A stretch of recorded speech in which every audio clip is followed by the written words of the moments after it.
मेरे पिया की महबूबा पार्ट 4।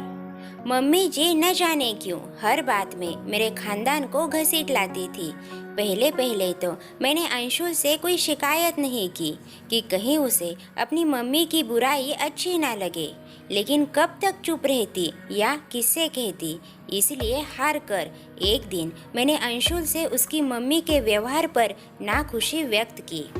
उसका जवाब बड़ा ही अप्रत्याशित था। देख ईशु, मैं अपनी मम्मी के खिलाफ कुछ नहीं सुन सकता, इसलिए आगे भी कभी ऐसी बात मत कहना। उसने मुझे हमेशा के लिए चुप रहने का इशारा कर दिया। मैं भी यह सोचकर चुप रहने लगी कि 2 दिन के लिए ही तो आई हूँ, तो क्यों ना खुशी खुशी दिन बिताकर वापस चले जाए। कुछ दिनों तो यही क्रम चला, लेकिन उसके बाद मम्मी जी का लखनऊ आना शुरू हो गया।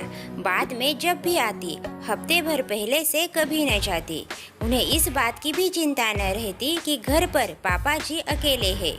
उधर पापा जी को भी शायद आज़ादी मिल जाती, इसलिए वह उन्हें कभी वापस आने के लिए नहीं कहते। उनके लिए तो और भी सुविधाजनक होता, क्योंकि अब उन्हें अपने मन से काम करने या न करने की सहूलत रहती। घर पर मम्मी जी का काम सिर्फ रोटी बनाने तक ही सीमित था। ज़्यादातर सब्जी तो अड़ोस पड़ोस से आ जाती थी। 2 आदमियों की रोटी बनाने में मम्मी जी को चक्कर आ जाते और डॉक्टरों के ढेरों टॉनिक उनको पिलाने पड़ते। जिस दिन हमें पहुंचना होता, उस दिन तो न जाने कैसे बीमारी को पता चल जाता कि बहू आ रही है, तो बहू से पहले मुझे आना है।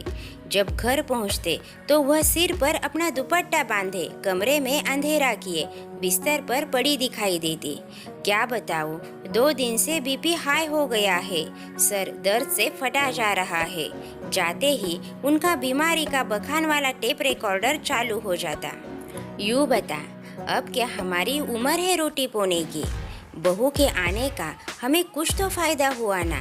हमें तो अब भी वही सब करना पड़ रहा है जो बहू के आने से पहले करे थे। हमारे पहुंचते ही बीपी की समस्या के साथ एक यह बीमारी तो अवश्य जोड़ दी जाती थी। पैर छूकर मैं हमेशा ऊपर अपने कमरे में जाकर ही दम लेती। वैसे भी दम लेने का वक्त ही कहाँ मिलता था। मम्मी जी हमारे आने का इंतज़ार ही करती, जिससे कि मैं आते ही रसोई संभाल लूँ। मैं भी शायद आदर्श बहू होने के सारे मापदंड प्राप्त कर लेना चाहती थी। चुप रहकर उनकी सारी ज्यादती सहने के पीछे भी एक बड़ा कारण था कि बहू के रूप में उन्होंने मुझे पसंद नहीं किया था, बल्कि उनके बेटे ने पसंद किया था। इसलिए मेरा कोई भी काम नापसंद करना उनका धर्म बनता था और मेरा भी उनके द्वारा ली जाने वाली हर परीक्षा को उत्तीर्ण करना, और वह भी उच्चतम अंकों से आवश्यक हो जाता था। हर बात में मेरी अयोग्यता इसी बात से सिद्ध हो जाती थी कि मैं उनकी पसंद की नहीं थी। मैं भी आज के युग की सीता की भांति हर अग्नि परीक्षा देने के लिए कमर कसे थी। मुझे पता नहीं था कि यह अग्नि परीक्षा मुझे कदम कदम पर देनी पड़ेगी, लेकिन अगर उन्हें बहू सीता जैसी चाहिए थी तो पुत्र भी राम जैसा होना चाहिए था। यह उन्हें कौन समझाता। कभी कभी मैं सोचती, कहीं मैंने अंशुल से शादी करके कोई गलत कदम तो नहीं उठा लिया। वैसे अंशुल मेरा पूरा ध्यान रखता। वह अपनी मम्मी के सामने एक अलग ही अवतार में रहता, और जब हम लखनऊ में अकेले होते तब वहाँ माँ का लाडला यानी ममास बॉय परफेक्ट हस्बैंड में बदल जाता। मुझे यह तसल्ली थी, हो सकता है मैंने गलत परिवार में शादी कर ली हो, परंतु पति तो मैंने सही चुना है। पति चुनने में मैं गलती कर भी कैसे सकती थी। अंशुल और मैं करीब 10 साल पहले से एक दूसरे को जानते थे। असल में हम दोनों एक ही स्कूल में पढ़ते थे। अंशुल मुझसे सीनियर था। हम अलग अलग मोहल्ले में रहा करते थे। सर्वप्रथम मैंने अंशुल को तब देखा था जब मेरी पड़ोसन आंटी, जो कि मेरी मम्मी की सबसे अच्छी दोस्त थी, उनके यहाँ अंशुल आया था। उसी दिन पता चला वह सविता आंटी का भांजा है। वही मुझे यह भी पता चला कि अंशुल हमारे ही स्कूल में मेरा सीनियर है।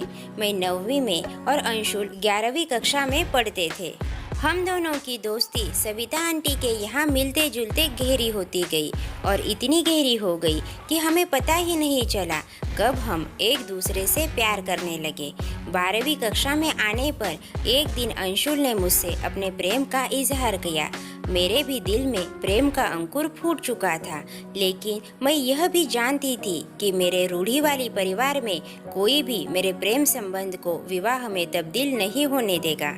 हालांकि हम दोनों एक ही जाति के थे, फिर भी अपनी पसंद का वर ढूंढने का हक मुझे नहीं था। लेकिन दिल ने आज तक प्रेम के मामले में कहीं किसी की सुनी है, तो अब कैसे सुनता।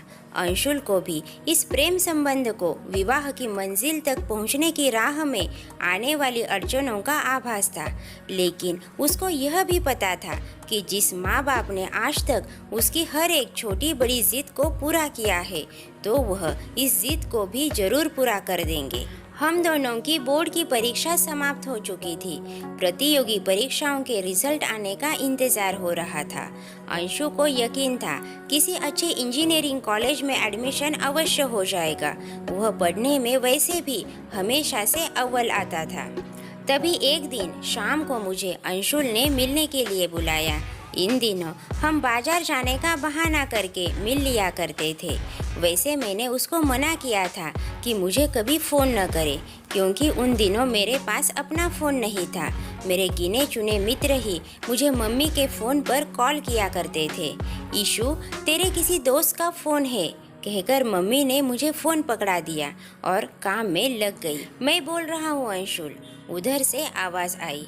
अंशु, मैंने तुझे मना किया था ना, घर पर फ़ोन मत करना। धीमी आवाज़ में मैंने उसको डांटा। अरे बहुत ज़रूरी काम है, तू जल्दी से मुझे चंदन स्टोर पे मिल। दूसरी तरफ से फ़ोन कट चुका था। क्रमशः दोस्तों, आगे की कहानी आपको नेक्स्ट वीडियो में सुनने को मिलेगी। कहानी अच्छी लगे तो लाइक ज़रूर कीजिए और ऐसी ही कहानियाँ सुनने के लिए हमारे चैनल को सब्सक्राइब कीजिए। मिलते हैं अगली कहानी में। धन्यवाद।